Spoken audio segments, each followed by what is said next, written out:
સુરત લોકરક્ષક Hind charitable trust દ્વારા આયોજિત સમૂહ લગ્નમાં ઘનશ્યામ બિરલાએ જન્મદિવસની ઉજવણી કરી હતી.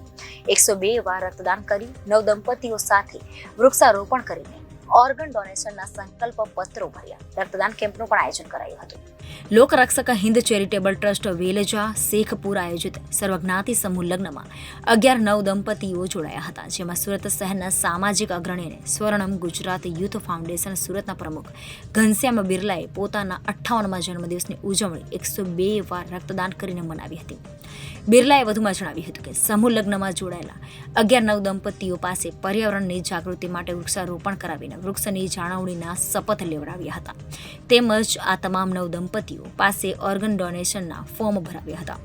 તેમજ એક રક્તદાન કેમ્પનું આયોજન કરાયું હતું, જેમાં હાજર મહેમાનો તેમજ સ્થાનિકો દ્વારા રક્તદાન કરવામાં આવ્યું હતું. આવા સુંદર સામાજિક જન્મદિવસની ઉજવણી હાજર રહેલા બાળ વક્તા ચારમી ગુણા નિલેશ ગામી સચિનજી આઈડીસી તેમજ સંસ્થાના ઘનશ્યામ પાધરા, હરેશ માંગરોલિયા, મનસુખ લાખાણી, જેડી પટેલ, બાબુ હડિયા, મહેશ ક્યાડા વગેરે મિત્રોએ હાજર રહીને જન્મદિવસની હાર્દિક શુભકામનાઓ પાઠવી હતી.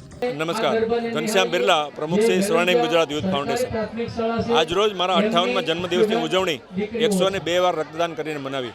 તેમજ પર્યાવરણની રક્ષા માટે આજરોજ એક લક્ષ્ય ફાઉન્ડેશન વેલંજા ગામે એક સમૂહ લગ્નનું આયોજન થયેલું. તેની અંદર જે 11-9 દંપતીઓ પ્રભુતામાં પગલાં માંડી રહ્યા હતા, તે લોકોના હસ્તે વૃક્ષારોપણ કરી અને લોકોને એક એવો મેસેજ આપવાની કોશિશ કરી કે વૃક્ષો એ જ આજના જીવનની મોટા મોટી જરૂરિયાત છે અને જો તમારે ગ્લોબલ વોર્મિંગથી બચવું હશે તો તમારે વૃક્ષો વાવવા પડશે. તેમજ રક્તદાન કેમ્પનું આયોજન કર્યું અને આ 11 નવયુગલોને દેહદાન અને ચક્ષુદાનના ફોર્મ ભરાવી અને લોકોને એક એવી પ્રેરણાદાયક પોતાના જીવનની શરૂઆત કરવાની મેં કોશિશ કરી કે જે લોકો પોતે લગ્ન જીવનની અંદર જોડાઈ રહ્યા છે ત્યારે સમાજને શું ઉપયોગ થઈ શકીએ એવા મેસેજ સાથે એ લોકોને ત્યારે હું નવદંપતિને પણ ખાસ અભિનંદન આપું છું. વંદે માતરમ, ભારત માતા કી જય. સંજયભાઈ, શું કહેશો? આ રક્તદાન છે, એક લોહીનું ટીપું કોઈનું જીવ બચાવ્યું, લોકોને શું કહેશો?